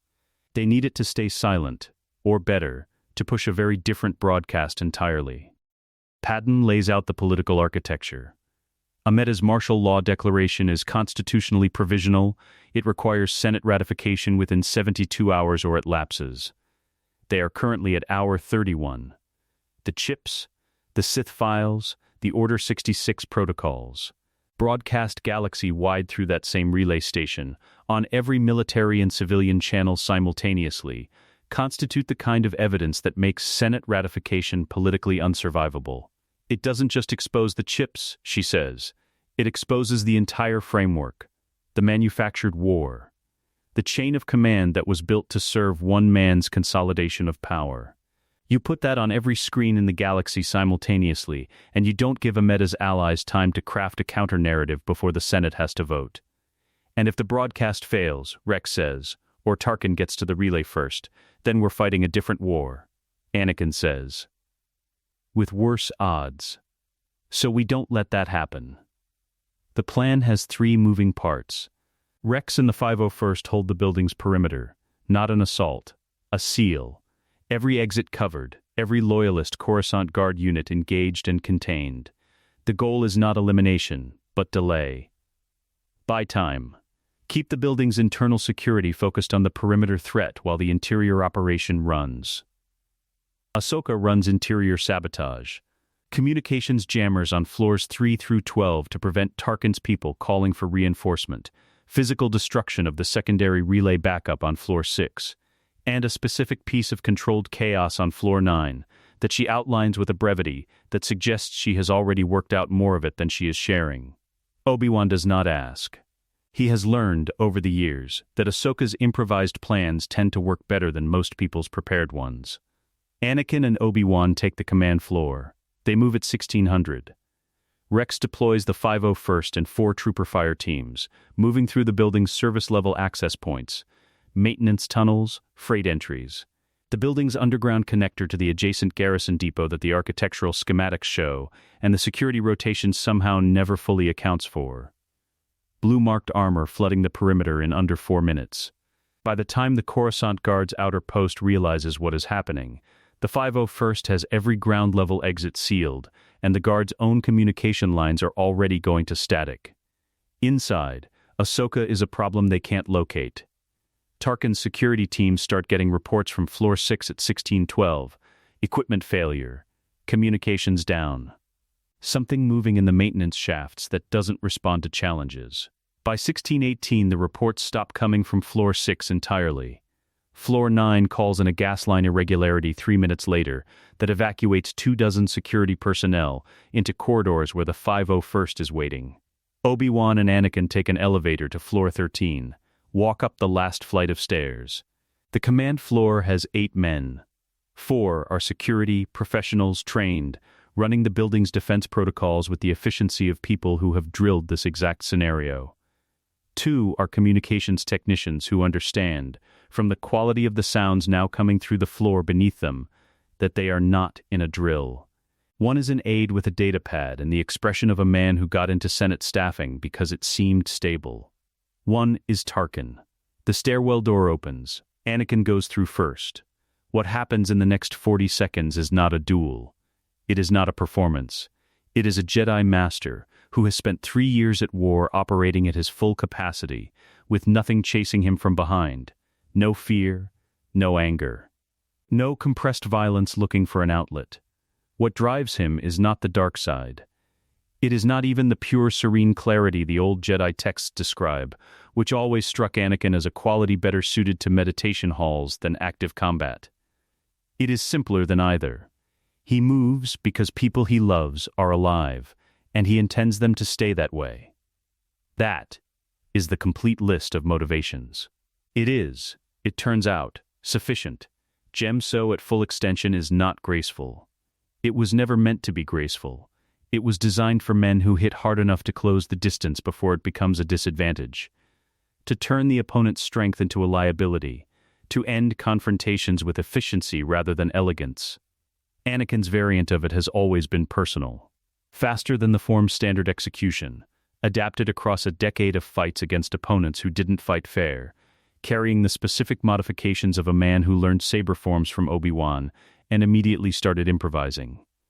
3 of the 4 security personnel go down to stunning blows, precise, targeted, the minimum necessary force applied at the exact point of maximum effect. The 4th gets his own weapon turned against him by a force-guided redirect so clean that he is on the floor and trying to work out what happened before the pain arrives. The technicians put their hands up. The aide drops the datapad. Tarkin does not move. He stands at the viewport, the same posture he had 20 minutes ago, hands clasped, eyes level, and watches Anakin cross the command floor toward him with the expression of a man recalculating his variables in real time without any visible distress. He is afraid. Anakin can feel it. But Tarkin's fear is a contained thing, structural, load-bearing. He is using it instead of being used by it. Skywalker, he says. Step away from the console, Anakin says. You understand what you're doing. Not a question. Not a threat. Genuine inquiry. Clinical and direct. You're dismantling the only structure capable of maintaining order at galactic scale. Without centralized command, step away from the console. Tarkin looks at him, really looks, doing the same calculation Tarkin always does, which is a comprehensive assessment of power and leverage and the most efficient application of each. The calculation this time does not appear to be resolving in his favor. He steps away from the console. This changes nothing. You know, he says. Men like me are not singular events. I know, Anakin says. We'll deal with that later. Obi-Wan is already at the console, pulling up the broadcast interface, his fingers moving across the controls with the careful speed of a man who has one chance to get this exactly right, and knows it. Below, through the floor, through 14 stories of Republic military headquarters, the sounds of the perimeter engagement are changing. Less fire. More silence. The particular silence of a confrontation finding its resolution. The broadcast interface opens. 14 floors below. Rex hears it, the faint tone in his comm that means the relay is live. He keys his squad leaders, hold positions. He looks up at the building. A secondary alert hits the console 3 seconds later. Red, urgent, Obi-Wan reads it. His expression does something brief and controlled. "The broadcast went out," he says. But Tarkin had a contingency. He looks up. There's a cruiser moving into bombardment position above the comms hub. He ordered it before we reached this floor. The order is already in the system. Tarkin says nothing. Anakin looks at the viewport. At the Coruscant sky, where somewhere above the cloud layer, a Republic cruiser is completing its positioning run with the specific efficiency of a weapon that has been pointed at something and told to fire. The comms hub. Where Padmé is. He is already moving. The Senate comms hub sits at the base of the Legislative District's broadcast tower, a squat, heavily shielded building that looks, from the outside, like an afterthought attached to something more important. This is deliberate. The people who designed it understood that the most critical infrastructure is safest, when it looks like nothing worth protecting. The tower handles tourism announcements and Senate press briefings, and the rotating schedule of official Republic programming. The hub beneath it handles everything that actually matters: military command channels, emergency civil frequencies, the galaxy-wide transmission network that connects 2 million inhabited systems to a single unified signal. It also handles, as of 37 minutes ago, the uplink receiving Padmé Amidala's stolen data. She found the access point through a maintenance schematic Leia Organa pulled from a Senate infrastructure archive he technically needed a Level 7 clearance to access, and technically has had since the third year of the war, when he acquired it for reasons he described at the time as precautionary. The schematic shows a service entrance on the building's north face, accessible from a maintenance walkway that runs between the hub and the adjacent substation, reachable from street level via a freight lift that requires a Republic Senate operations keycard. Padmé still has her keycard. No one has thought to deactivate it yet. This is the particular advantage of a bureaucratic crisis. The people who revoke access credentials are several organizational layers removed from the people declaring martial law, and those layers take time to communicate. And time is the one resource she has been managing more carefully than any other since the freight lift descended into the underlevels 2 days ago. They go in through the north face at 1552. The interior of the hub is not what the exterior suggests. Where the outside is utilitarian, bare permacrete industrial fixtures, the aesthetic of a building that exists to function rather than to impress, the inside is layered and dense, every wall surface occupied by conduit and panel, and the quietly humming architecture of a communications system that has been built outward from its original core for 40 years. Each generation of engineers adding to what the previous generation left rather than replacing it. The result is a technical ecosystem rather than a designed space, functional, illegible to anyone who didn't build it, and navigable only with the schematic Bale holds open on his datapad as they move through it. He moves quickly for a man who has spent his career in Senate chambers. Padmé has always appreciated this about him. The gap between Leia Organa's presentation and his actual operational capacity is significant and entirely intentional. The Senate's most effective people are rarely its most visible ones. "Third corridor. Left branch," he says quietly. She goes left. The schematic routes them away from the hub's staffed control centers, 2 floors up. Occupied by the night communications crew running their ordinary rotation, currently unaware that anything unusual is happening, because the building's external security alerts are routed through Republic Military Command, and Republic Military Command's attention is currently distributed across 14 other crises. They move through the building's service level, which is unoccupied at this hour, and which smells of machine oil, and the particular electrical warmth of hardware that runs continuously and never fully cools. At the third junction, a door. The keycard works. They are 3 minutes from the broadcast core when the loyalist officer finds them. He comes from a side corridor, a security supervisor making his rounds, running on a schedule that the schematic did not have access to, because schedules are operational, not architectural. He is 20 meters away when he sees them. He stops. Padmé keeps walking. This is a calculated decision made in approximately half a second. Stopping is suspicious. Reversing is suspicious. Hesitation is suspicious. And the only behavior that has any chance of reading as authorized is the specific purposeful movement of people who belong somewhere, moving toward where they belong. She keeps her pace exactly even. She does not look at him directly. She looks at a point approximately 2 meters past his right shoulder, the way you look when you are focused on a destination and have no particular interest in the human furniture between you and it. He looks at her face. She has one of those faces. She has known this since she was 14, and it saved her life twice during the Trade Federation occupation. A face that reads, in poor light, as interchangeable with a dozen other Senate administrative staffers, unless you know it well. He is looking at her with the particular quality of almost recognition, the cognitive process of a man trying to match a face to a context without quite enough information to complete the match. "Clearance?" he says. She holds up the keycard without breaking stride. Levels of authorization on it are embossed in the upper left corner, visible at 2 meters in adequate light. The corridor lighting is not adequate. "Overnight uplink maintenance," she says.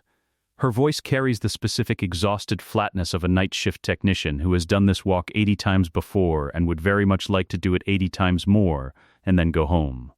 The O200 feed has been dropping frames on the mid-rim relay. Command wants it cleared before the morning session. 3 seconds. He looks at the keycard, looks at her face. Looks at Bale, who is holding a datapad at the angle of a man consulting a technical document and who has the particular quality of appearing to be exactly where he should be, that comes from 30 years of attending Senate sessions without ever appearing to do anything that could be described as maneuvering. "Carry on," the officer says. They carry on. The broadcast core is a room the size of a large closet. This is the second thing that surprises her about the hub. After the interior's layered density, the discovery that the actual transmission control point, the physical location from which a signal can be pushed simultaneously to every Republic military and civilian channel in the galaxy, is a room that could comfortably hold 4 people if none of them minded standing close. Banks of hardware on 3 walls. A primary terminal on the 4th. 1 chair. Bale sits in it and starts working. She stands at his shoulder and watches the progress indicators climb, and she does not watch the door, because watching the door is Bale's peripheral job right now, and watching the upload is hers. And compartmentalization of attention is one of the skills that keeps operations like this from coming apart at the seams. The data is large, Palpatine's files, the chip schematics, the Order 66 activation language, 10 years of Sith correspondence indexed, and cross-referenced and packaged in a format that a first-year Senate staffer can read without specialist training. 43%. Once this goes out, Bale says, not looking up from the terminal, there's no controlling the narrative again. "Are you sure?" She looks at the progress indicator. "I'm done letting other people control the narrative," she says. "That's how we got here."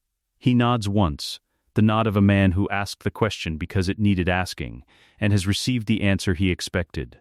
61%.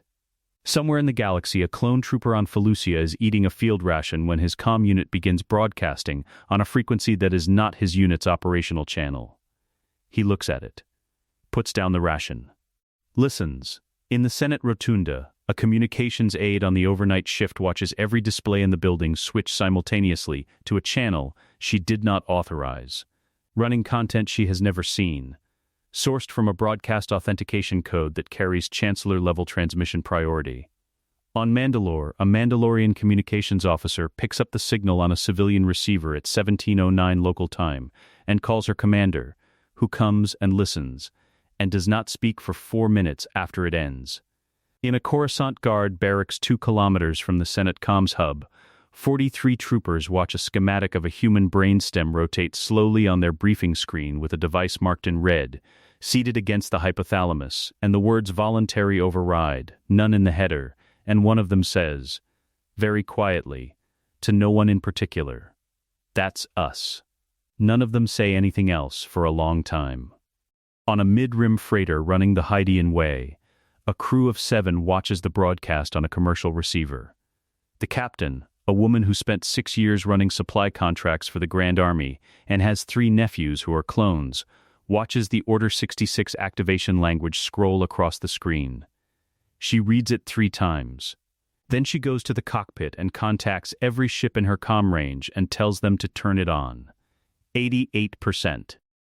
The galaxy does not receive this information uniformly.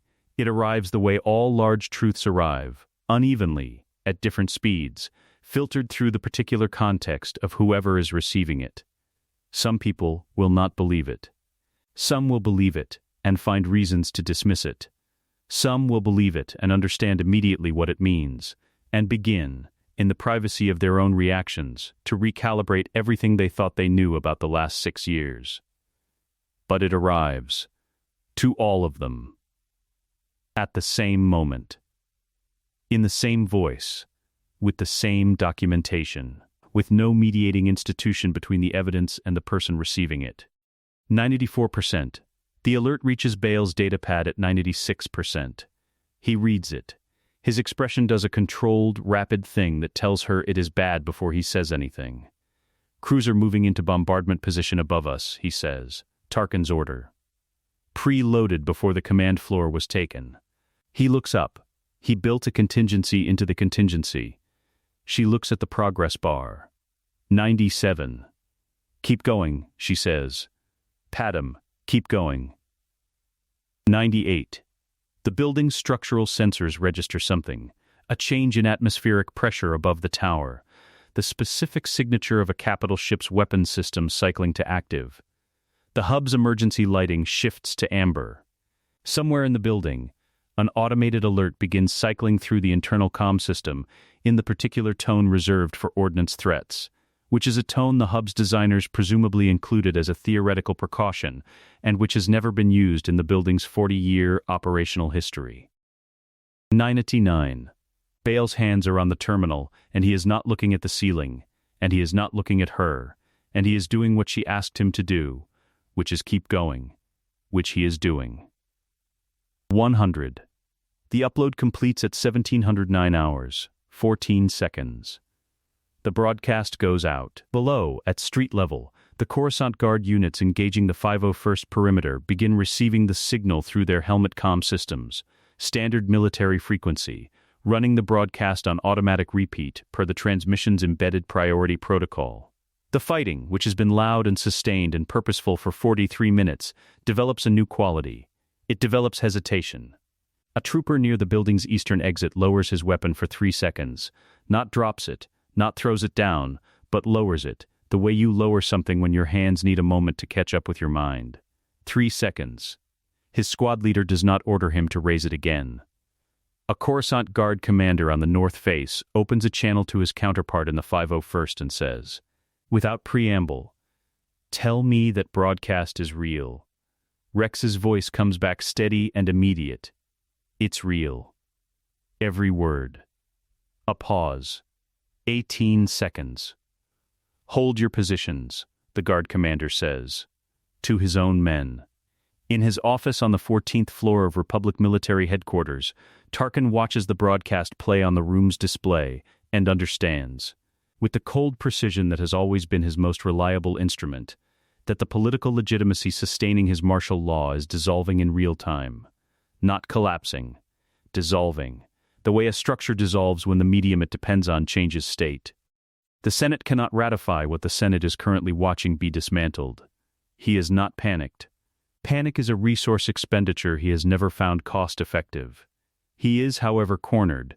He looks at the display, at the clone brain stem schematic rotating on every screen in the building, at the activation language that was supposed to be his fallback, now public knowledge, at the 10 years of correspondence between a chancellor and a Sith Lord, indexing itself neatly for the galaxy's consumption inside its 32-year administrative shell.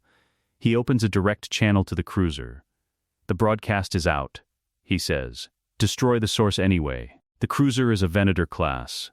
Anakin knows this before he sees it, knows it from the sensor reading on the commandeered speeder's nav display, from the specific mass signature, from the particular way a Venator's weapons systems register on atmospheric proximity alerts when they cycle to active. He has flown off more Venators than he can count. He has slept in their crew quarters and eaten in their mess halls and stood on their bridges watching battles resolve themselves into outcomes. He knows exactly what a Venator looks like from below when its forward guns are pointed at something on the ground. He pushes the speeder to its maximum rated airspeed, and then past it. The speeder is a civilian freight model, built for capacity, not velocity, with the aerodynamic profile of a very determined box. It shakes at speed in a way that suggests strong opinions about its structural integrity. He ignores this. He has flown things that were actively on fire and made reasonable decisions throughout. The Coruscant skyline opens above him as he clears the underlevel transit lanes, the city's upper face suddenly visible, the Senate spires and broadcast towers, and the particular geometry of the legislative district laid out in late afternoon light.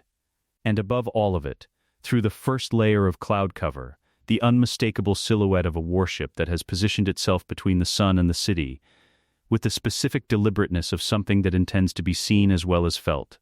He finds a gap in the traffic lanes and takes it vertically. Behind him, on the command floor of military headquarters, Obi-Wan watches the speeder's signal arc upward on the tactical display. He stands with Tarkin's security keycard in his hand, pulled from the console to prevent further transmissions, and watches the signal climb, and says nothing, because there is nothing to say that the signal isn't already saying. Rex's voice comes through the comm. General Kenobi. Perimeter is holding. Guard units are standing down in Sectors 2 and 4. Sector 7 is still active, but it's a pause, the sound of something distant. It's slowing down, sir. Hold your positions, Obi-Wan says. Don't push. Copy that. He looks at the tactical display, at the cruiser's position above the broadcast tower, at the speeder's signal still climbing. Tarkin, hands secured to a chair in the corner of the room, watches the display with the expression of a man running calculations that are not resolving in directions he prefers. He does not speak. He made his decision from that corner 14 minutes ago when he opened the channel to the cruiser. And he is. Whatever else he is. Not a man who revisits decisions while the outcome is still in motion. Of course he's doing this the hard way, Obi-Wan says. Not to Tarkin. Not to Rex. To the display. To the climbing signal. To the particular quality of Anakin Skywalker's tactical decision-making that has not changed in 13 years, and which Obi-Wan has spent 13 years simultaneously relying on and attempting to moderate with mixed results. It comes out with exasperated love rather than fear, the tone of a man who is worried and finds the worry familiar enough to be almost comfortable. Almost, the speeder runs out of rated airspace at 11,000 meters, and Anakin abandons it, steps off the running board into open air with a pilot's instinctive read of the nearest viable alternative, which is a Republic courier ship in the transit lane 40 meters below and to his left, currently unmanned at its docking collar while its operator is inside the attached platform, presumably doing something that seemed important before a Venator appeared overhead. He drops, catches the courier's outer hull with one hand, and the Force doing the rest of the work, swings to the cockpit hatch, opens it in the way that requires neither key nor invitation, and is in the pilot's seat with the engines at pre-ignition before the hatch fully closes. The courier is not a starfighter. It is a T-6 shuttle, built for diplomatic transport, comfortable, reliable, shielded for political personnel, and about as combat-oriented as a conference table. It has no weapons. It has shields rated for debris and minor turbulence, and the occasional poorly piloted speeder, not for the point defense systems of a Venator-class Star Destroyer. He takes it straight up anyway. The transition through Coruscant's upper atmosphere is rough, cloud cover, traffic control alerts screaming at him on every civilian frequency. The specific kind of turbulence that happens when a planet-wide city generates its own weather patterns in the space between its upper structures and the clouds. He flies through all of it without adjusting his line. The Venator fills the viewport. Up close, the scale of it resets. This is always true of capital ships at proximity. You know the dimensions intellectually. You know 137 meters in the abstract, and then you are next to one and the abstract becomes a physical fact that the body processes differently than the mind does. The forward guns are tracking. Point defense turrets rotating toward his approach vector with the smooth, automated efficiency of targeting systems that do not have opinions about what they are pointed at. He reaches out, not with the shuttle's controls, with the Force. The targeting systems on a Venator are mechanical, motors, gears, servo-driven assemblies that receive signals from the fire control computer and translate them into physical movement. Mechanical things can be touched. He has never done it at this scale, to this many systems simultaneously, while also flying a shuttle at approach speed through active point defense fire. His flight instructor on Coruscant, before the war, before everything, once told him that the definition of a skilled pilot was someone who maintained full control of the aircraft while managing a secondary crisis. He manages 6 secondary crises. 3-point defense turrets freeze mid-rotation. 2 targeting systems develop an unexpected interest in each other rather than the incoming shuttle. 1 fire control relay receives a signal that its own computer did not send and spends 4.3 seconds attempting to reconcile the discrepancy. 4.3 seconds is enough. He is inside the point defense envelope before the systems recover. Moving at a speed the shuttle was not designed to move and which it communicates displeasure about through every vibration frequency available to it. He does not respond to the shuttle's displeasure. He is busy. The Venator's hangar bay doors are closed. He makes a decision in approximately 1 second and accelerates. The shuttle's forward shields take the impact of the doors in a way that the shuttle's engineers did not anticipate as a use case, and which removes the forward shields entirely and bends the nose strut at an angle that will need substantial discussion with a maintenance crew. The hangar bay opens around him, a vast echoing space, ordinarily occupied by starfighters and gunships, currently holding a skeleton crew that stares at the shuttle grinding to a stop across their deck, with the specific expression of people experiencing something that no training scenario prepared them for. Anakin is out of the hatch before the shuttle fully stops moving. There are 12 of them in the hangar. 3 pilots. 2 deck officers. 7 gunnery crew rotated down from the weapons stations for a shift change that is now, from their perspective, very poorly timed. They have weapons.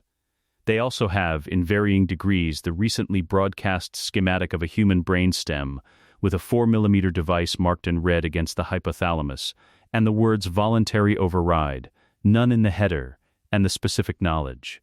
Immediate, personal, impossible to route around, that the device in that schematic is currently seated in each of their skulls. Anakin stands in the center of the hangar. He looks at them, not with tactical assessment, or not only with that, with the specific attention of a man who has commanded clone soldiers for 3 years and knows what they look like when they are processing something that the conditioning was not built to handle. He says, "You heard the broadcast, not a question." He can see the answer. One of the gunnery crew, a trooper whose rank markings indicate weapons specialist, senior grade, a man who has presumably spent the majority of his life in a gun turret pointed at things and told to fire, takes a step forward. His helmet is off. He looks younger than the armor usually makes them look. "I didn't sign up to put a chip in my head, sir," he says. "I'm done pointing guns at people who just told us the truth." The hangar is quiet. Anakin looks at the weapons specialist for a moment. He thinks about Tatooine, about a chip near a spine and a tracking device and a businesslike voice explaining this is what keeps you mine. He thinks about what it costs to say what this trooper just said, in a uniform, to a superior officer, with a direct order in the system and an officer alive on the bridge who issued it. He thinks the trooper is the bravest person he has spoken to in 3 days. "What's your name?" Anakin says. "CT-7567 Bravo," the trooper says. Then, a fraction of a second later, the way a man adds something he has not said in a long time and is relearning the weight of. "Taro." "Taro," Anakin says. "Go take that chip out." He finds the bridge through a maintenance shaft and 2 corridors and 1 security door that declines to open until he expresses a clear physical opinion about its locking mechanism. The bridge crew numbers 11. The captain, a career Navy man, 50 years old, the particular posture of someone who has given orders in spaces like this for long enough that the space has shaped him, stands at the command position and watches Anakin enter and does not reach for anything. "The order stands," the captain says, not aggressive. The statement of a man who understands his position and is articulating it clearly. "The order stands if your crew follows it," Anakin says. "Does your crew follow it?" The captain looks at his bridge. His bridge looks back at him. 8 of the 11 have their helmets off. This is not standard. Helmets come off in rest areas and mess halls, not on an active bridge during a combat order. The fact of the helmets being off is itself a communication, a statement made in the only language currently available to people who have not yet decided to speak, but have decided to stop performing. The captain is quiet for a long time. Somewhere outside the viewports, Coruscant turns below them. The city's lights are beginning to come on as the sun angles toward the horizon, the planet's artificial illumination cycling up to compensate for the failing natural light. 10 trillion lights coming on in sequence across a surface that has not seen actual ground in 10,000 years. From up here it looks like something waking. The captain reaches forward. He takes the bombardment order off the active queue. One keystroke. Nothing dramatic. Stand down, he says to his crew, to the gun stations below, to the weapons specialist in the hangar bay who has already made his choice, to the 700 personnel aboard a ship that was pointed at something and has just been unpointed. Stand down. The order moves through the ship's comm system in the flat, automated tone of an official command. The guns go quiet. Anakin sits in the shuttle's ruined cockpit for a long time afterward. There is no particular reason to stay there. The hangar is more comfortable. The bridge has better chairs. There are approximately 17 places on this ship that are superior to the bent nose strut of a diplomatic shuttle with no forward shields and an attitude problem. He stays anyway. The viewport shows him the city below. Not fleeing, not escaping, not looking for the next threat over the next horizon. Just below. Present, the lights coming on across its surface and their 10 trillion small decisions, each one a life that does not know what happened today and will have to be told, and will have to decide what to do with the telling. For the first time since the Chancellor's office, since the smoking carpet and the 2 bodies and the blue blade going dark in his hand, he does not have a next move that is also a survival calculation. He is not running from anything.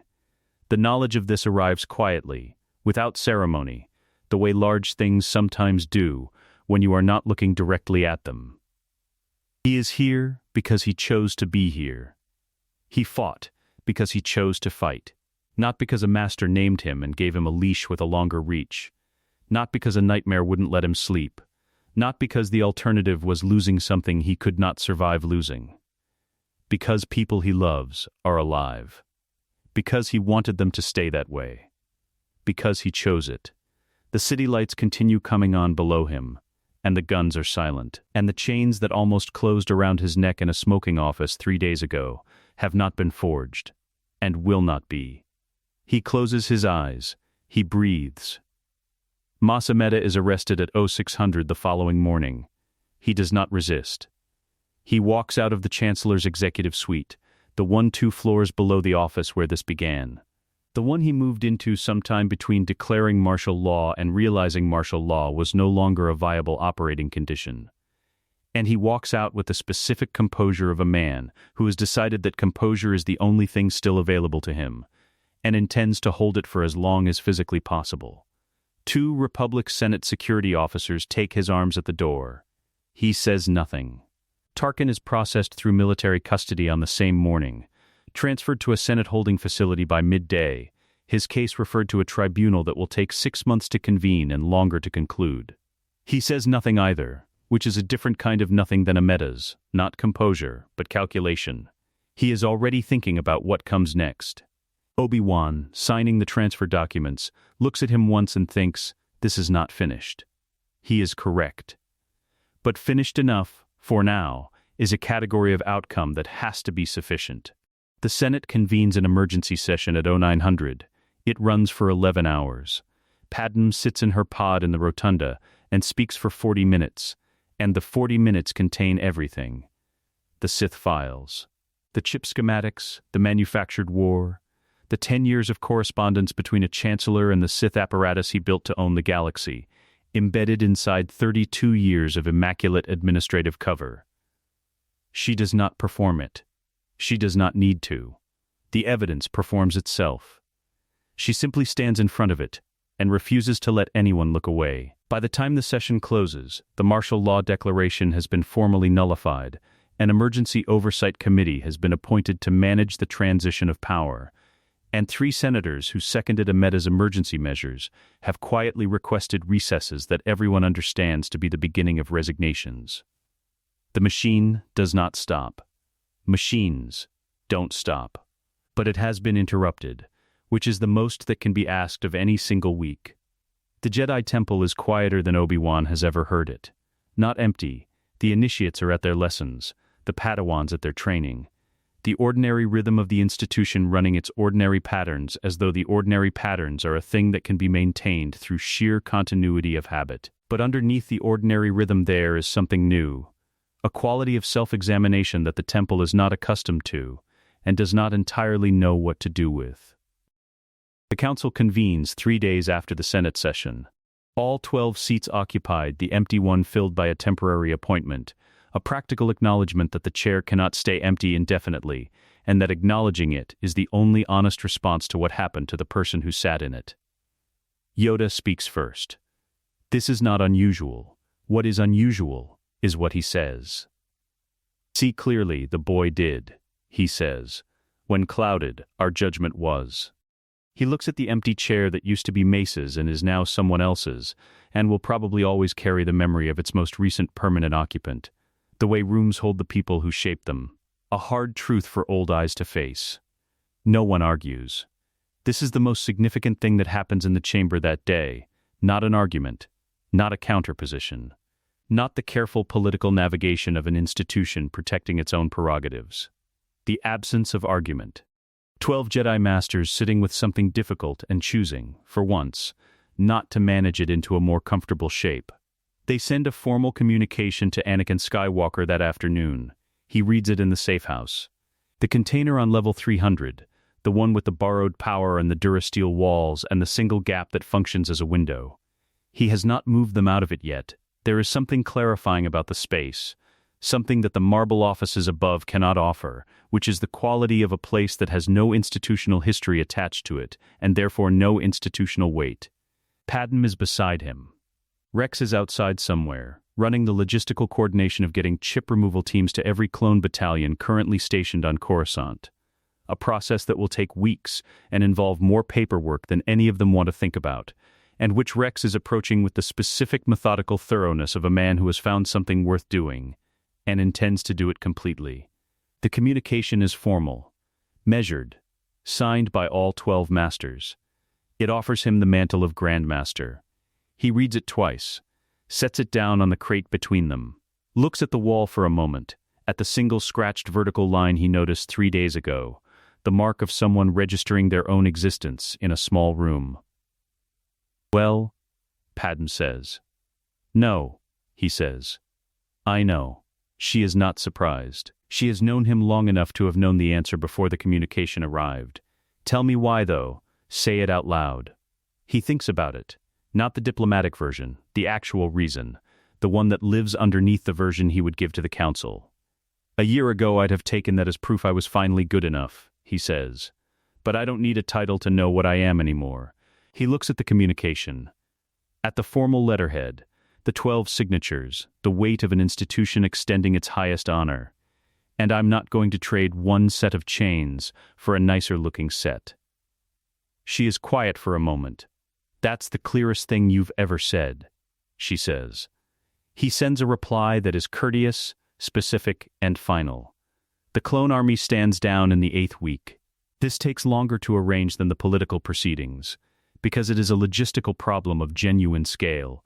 200,000 men whose entire existence has been structured around a war that is not going to happen, whose inhibitor chips are dead weight in their skulls, whose contracts reference a republic military authority that is currently being restructured from the ground up. The Senate debates their status for 11 days. Padmé speaks on the 4th day with a specificity that ends the debate's theoretical portion. She has brought a clone trooper, a man named CT-7567, who has been given the name Rex by his unit, to the chamber floor, and she simply introduces him as a Republic citizen and asks the chamber to explain, precisely, why he is not one. They cannot. The vote passes. Rex shakes Anakin's hand outside the chamber afterward, which is not a thing clone troopers typically do with Jedi, and Anakin grips the hand and holds it for a moment, and thinks about a war that is not going to happen, and a man who would have fought it without hesitation, and deserved better than the ending it would have given him. Thank you, sir, Rex says. Don't call me sir, Anakin says. I'm 19. Rex looks at him for a moment. Something in his eyes suggests he finds this unconvincing. Yes, sir, he says. He resigns from the Jedi Order on a Tuesday. The council receives this in the chamber. formally, with Obi-Wan present at Anakin's request. The resignation letter is 3 sentences. It thanks the Order for what it gave him, acknowledges that his path has moved beyond what the code can contain, and wishes the Council clarity in whatever comes next. Mace accepts it without argument. Yoda sits in his chair through the proceedings with his eyes half closed, and his expression carrying the particular quality of a man watching something arrive that he has been sensing for some time. When the formal portion concludes, Obi-Wan walks with Anakin to the temple's main entrance. The morning is clear, Coruscant's filtered sunlight making the plaza pale and clean, and they stand at the top of the steps and do not speak for a long moment. Obi-Wan comes to see him 2 days later. They meet in the temple garden, the small interior one, 3 levels below the main halls, where Yoda sits with his plants and his centuries. Neither of them suggests the location. They both arrive there as though the garden made the appointment. They walk for a while without talking. The garden is unhurried. The light through the grated ceiling moves in slow bars as the sun angles through the day. The Council will rebuild, Obi-Wan says eventually. Differently, I think. Slower. More honest about what it doesn't know. Good, Anakin says. It will take years. Most things worth doing take years. Obi-Wan looks at him sideways. You sound like Yoda. Don't say that to my face. The closest thing to a smile that either of them has managed in a week passes between them. Brief, real. The specific warmth of 2 people who have been through something together and are still here on the other side of it. It does not resolve anything or explain anything. It doesn't need to. Where will you go? Obi-Wan asks. Anakin thinks about this, about what it means to be asked the question without any institutional framework attached to it. Not where will you be assigned, not what does the Council need, just the simple geography of a free choice. Somewhere quiet, he says. For a while. Obi-Wan nods. He does not ask for more specifics. This is an act of considerable restraint for a man who has spent 13 years knowing Anakin Skywalker's location at all times. At the garden's edge, they stop. Not a formal goodbye, not the ceremony of an ending. More like 2 people who have said everything that needed saying and are comfortable with the silence that follows it. Obi-Wan puts a hand on his shoulder, once, brief, the same gesture Ahsoka used in the shipping container, the particular language of people who are not demonstrative by training, and therefore mean more when they are. May the Force be with you, Obi-Wan says. Anakin looks at him. It already is, he says. It always was. Ahsoka finds him before he leaves. She is waiting at the temple's lower exit. Not the main gate, the side door, the one that opens onto a service walkway rather than a formal courtyard, which is exactly the exit Anakin would use, and which she knew he would use because she has known him since she was 14, and some knowledge is simply structural at this point. She walks with him to the speeder. I'm not going back in, she says. To the Order. In case you were wondering. I wasn't wondering, he says. I know. I'm telling you anyway. She looks at the city around them, the late afternoon light on the upper levels, the ordinary noise of a civilization resuming its ordinary operations after a week that it will be processing for years. I think there's more Jedi work outside the Order right now than inside it. People who need help that doesn't come with an institution attached. That sounds right, he says. It might be dangerous. Everything you've ever done has been dangerous. She looks at him. Her eyes do the same inventory they did in the shipping container, checking something, confirming something, and whatever she finds produces the same fractional release. Take care of her, she says. Meaning, Padmé.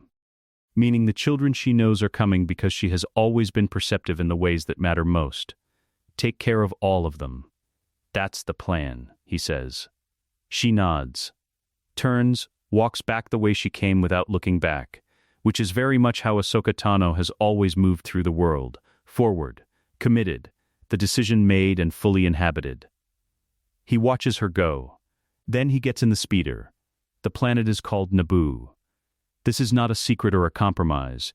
It is a choice, made openly, with the full knowledge of the Senate Oversight Committee and the Jedi Council and everyone else who has a legitimate interest in Anakin Skywalker's whereabouts. He is not hiding. He is done hiding. They arrive in the lake country on a morning in the early spring, when the water is still carrying the cold of winter, but the light has begun to shift towards something warmer. The house is modest by Naboo standards, stone and wood, built into the hillside above the lake, with wide windows and a garden that needs work, and a view that does not. Padmé stands at the window the morning after they arrive, looking at the water. He comes to stand beside her.